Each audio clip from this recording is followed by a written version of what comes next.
Hello everyone, I'm here with Albie, and Henry is causing some trouble in the background, so you can just ignore him.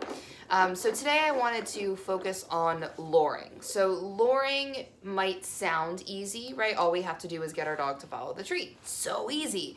And, you know, for some dogs it is, but for other dogs, it can be a bit of a challenge. And even if it's not typically a challenge for a sit or for a down or for anything like that, for some of our more complex behaviors, like I know some people are having some challenges with crawl, and it's very common because our dogs are taught when we do leave it, right, that I pull my hand away, this treat isn't for you.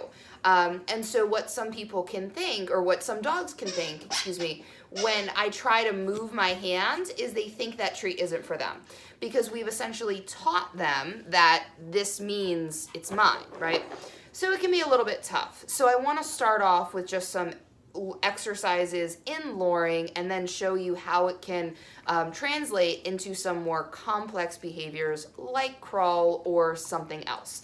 So I'm going to first start off, I've got a few treats in my hands. I have, I'm going to put them right by Albie's nose, and I want to try to get her into a stand position.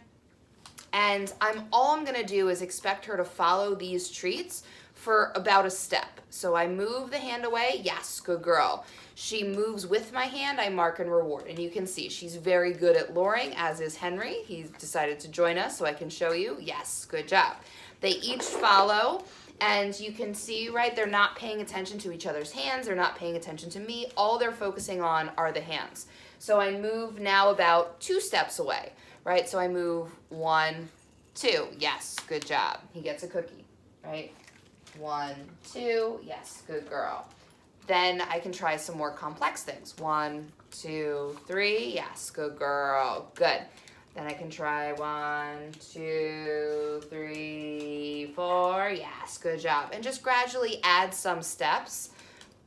Good, very nice, good girl, yes. And you can see I'm starting not only to add steps, but also different types of movement. So yes, good job. Her turning her body like that to follow the lure is a different skill than walking straight forward, right? So I want to practice that kind of stuff. Yes, good girl. Yes, good job. Her moving and ducking her head. Yes, good job in order to follow the lure. Her doing crazy figure eights, right? Yes, good job. So I'm just steadily adding different things that I expect, yes, good girl, from my dog. Yes, good job. And some of you might already notice, right? But this can very easily turn into, yes, very nice, and help with spin and or twist if you're struggling with that. Because teaching our dogs to follow that lure, yes, good job, and spin and twist will help with that. You know, teaching the dogs to follow the lure can help them create these nice tight circles that I want them to do, because they already understand that if I follow this treat, I'm going to get it. It might be a little uncomfortable, it might be a little weird, but that's okay.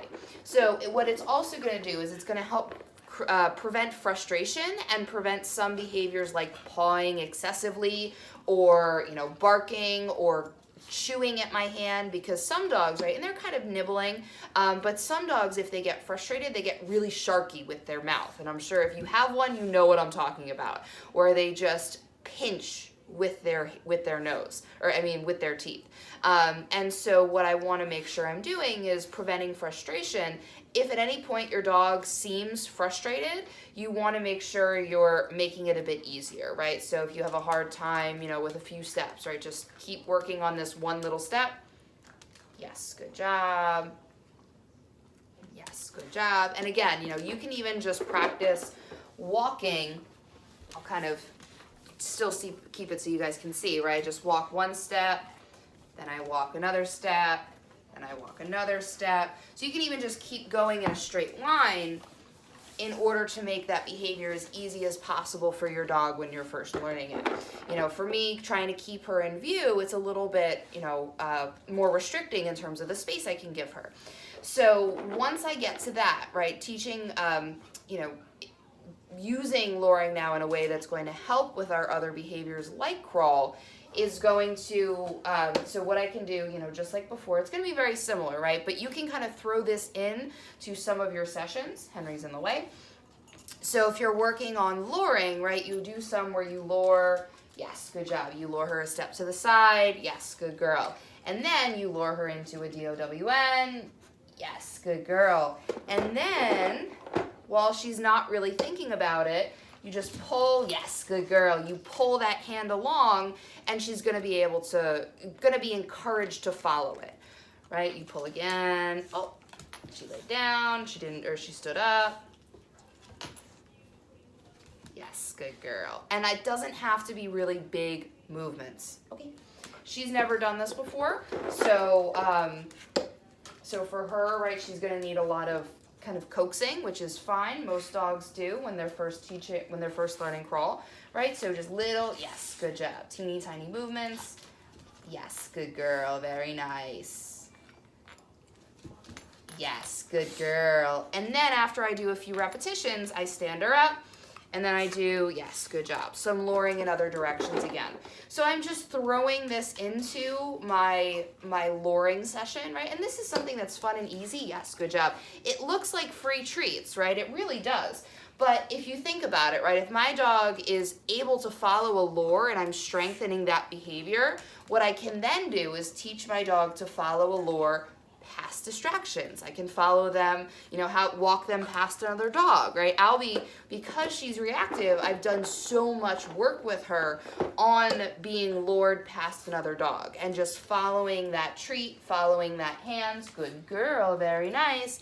And then eventually, right, I can start to, if I want, move that treat. Yes, good girl. So I'm not even rewarding with the treat hands. Yes, good girl. I'm rewarding with the other hand. Just, it's getting them used to following my hand. We use the treat in the beginning just because it makes it fairly easy. Another thing I would recommend, if your dog is having a hard time because they're thinking it's leave it, I would have your hand structured a bit differently, so held a bit differently when you're doing this luring technique. So when I'm doing leave it, for example, right, my hand is out in a closed fist. Just trying to make sure Henry doesn't get in the way. So what I do for luring is I have my hand like this for the most part, right? Or I have the treat out. My hand is slightly different. My hand is kind of tilted out to the side a little bit. I try to kind of keep it so my hand is either open and I can do this. Yes, good girl. Or you can do, 2 fingers. Yes, good job.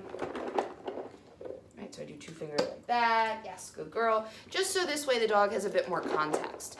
If they're really struggling with, knowing that or assuming that hand, you're doing a leave it. So I would make sure you're strengthening this behavior, and that's going to help a lot with so many things. And again, it's one of those really simple ones that almost seems like it's not really something we have to teach. We assume it's innate. And again, to a certain extent it is, but it's kind of like walking nicely, right? Walking is innate to our dogs. They know it. They understand how to walk, most dogs, right? Unless there's any physical disability. But they don't know how to walk in the specific context of what we consider walking nicely, right? So that's something they have to learn. So they can follow food, but they need to learn how to follow food in every way, shape, and form that we would need them to. Okay, so I hope that this helped you guys in terms of, working on some of the behaviors we've already done in the past, and can be something that you can practice and work on with your dogs in order to make your walking nicer, your just kind of everyday life nicer and better with them. So thank you guys for watching, and I hope to see you guys soon.